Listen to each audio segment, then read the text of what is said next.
Welcome to 888 Sport for a preview of the final classic of the season, the St Ledger, and I have to say, to me it lacks a bit of depth this year. You go through all the different runners and they've basically, a lot of them met before and there's not an awful lot between them. Kingston Hill is undoubtedly the star act in the field, of course, because he won the Racing Post Trophy last year, looking good in the process, but that was on much easier ground. His standout run this year was when he finished second in the Derby, and it's basically been pretty tough for trainer Roger Varian ever since, because we've had a nice summer, and I think he's very, very ground dependent. He's taken him out a couple of times. He ran him in the Eclipse. He didn't run too badly that day, and I think probably it's fair to say the horses up front got an easy thing of things.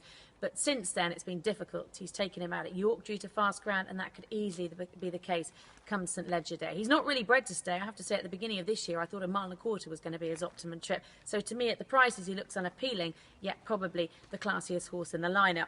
Regards one or two of the other horses, the likes of Romsdale, well, he finished a fine third in the Derby behind Kingston Hill, but he's subsequently been beaten 23 lengths behind Tagruda in the King George. I just worry that he lacks a bit of class, this horse. He might not need to have it, having said that, and John Gosden has got a very good record in the race. Winshire, you'd have to say, for the Hannon team, has been ultra consistent. He's been second on 5 of his 7 starts. He really has got form to make up with one or two of these. The likes of Snow Sky beat him at Glorious Goodwood last time out, and Snow Sky went on really to run well behind Postponed in his trial at York last time out. But Postponed, who we won't see in the Ledger, I think is a class above him. And Snow Sky, again, I think just lacks that little bit of class. But what I do quite like is his stablemate, King's Fate, who to me has been a frustrating horse so far this year.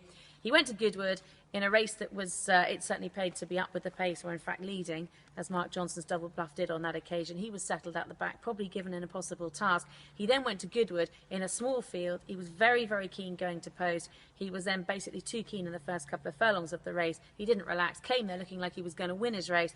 But I'm going to forgive him that. This is his final start. I think he's a class act. He's in a different league to the likes of Snow Sky on the gallops of home. And what I would say is I'm hoping he relaxed better in a truly run race where they go a good gallop. So to me, at about 20-1, King's Fate makes plenty of appeal. Unusually for this race, Aidan O'Brien doesn't seem to have anything that really ticks the boxes.